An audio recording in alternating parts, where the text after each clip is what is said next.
আসসালামু আলাইকুম।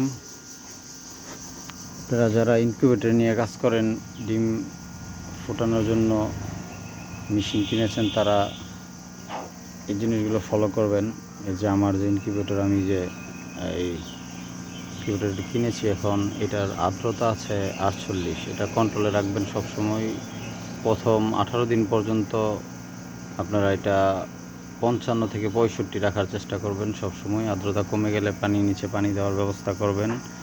আর এখন আমার এটা ডিসিতে চলতেছে, কারেন্ট আসলে এই লাইটটা অটোমেটিক তাপমাত্রা কন্ট্রোল করার জন্য এটা দেওয়া হয়েছে। যখন 37.37 আসবে ডিমের জন্য, তখন তাপমাত্রাটা অটোমেটিকই ভিতর থেকে লাইট অফ হয়ে যাবে। আর যখন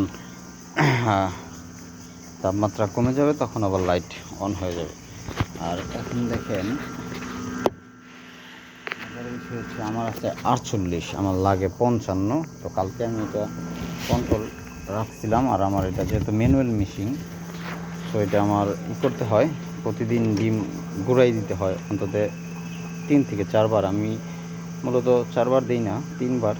তো আপনারা যদি সম্ভব হয় 4 বারই দিতে পারবেন, বা 4 বারের বদলে 3 বারও দিতে পারেন। এটা মেনটেন রাখবেন। আর হচ্ছে যে কোনো জিনিস উদ্যোগ নেবেন, ইনশাল্লাহ সব কিছু সহজ হবে। আমার এর আগে কিছু বাচ্চা আছে, পরের ভিডিওতে আমি ইনশাল্লাহ সেই বাচ্চাগুলো, এটার আগে যেই বাচ্চাগুলো আমি উঠাইছি এই মেশিন দিয়েই, সেটা দেখানোর চেষ্টা করবো। আর কীভাবে ব্রিডিং করেছি, তারপরে ব্রিডিং প্রক্রিয়াতে কী কী মেডিসিন লাগে, সেগুলো দেখানোর চেষ্টা করব। ভালো থাকবেন সকলে। আসসালামু আলাইকুম।